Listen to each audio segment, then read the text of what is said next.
ఓం శ్రీమాత్రే నమః. శ్యామలా నవరాత్రులలో మొదటి రోజు లఘు శ్యామలాదేవి.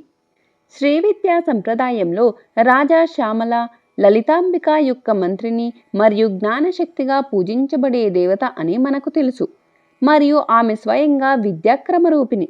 ఆమె తన స్వంత వివిధ రూపాలు మరియు పరివార దేవతలను కలిగి ఉంది. ఆమె ప్రాథమిక ఉపవిద్య లఘు శ్యామల. లఘు అంటే చిన్నది.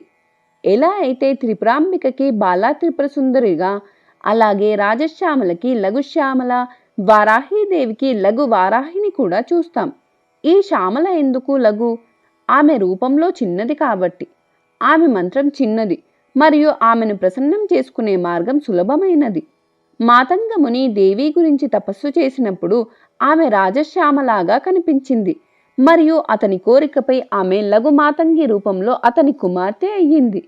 కాబట్టి ఆమెకు మాతంగ కన్యక అని పేరు పెట్టారు. ఆమెకు 12 సంవత్సరాలు. అప్పుడే ఎదిగిన అమ్మాయి రూపంలో కనిపిస్తుంది.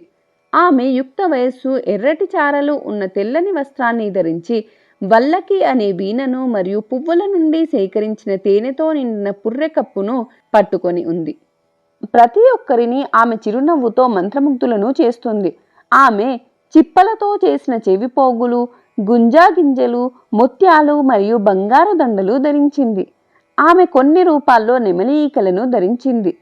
కదంబవనంలో నివసిస్తుంది. ఆమె జీవన శైలిని మార్చకుండా అన్ని వర్గాల ప్రజలను ఆదరించిన తల్లి. ఆమె ఉచ్చిష్ట చండాలిని అనే పేరు పొందింది. అలాగే మిగిలిపోవడం ద్వారా కూడా ఆమె ఆనందాన్ని పొందింది. ఆమె లఘు పూజకు కూడా శీఘ్ర అనుగ్రహం ఇస్తుంది. లఘు శ్యామలాంబిక శ్రీపాదుకం పూజయామి నమః.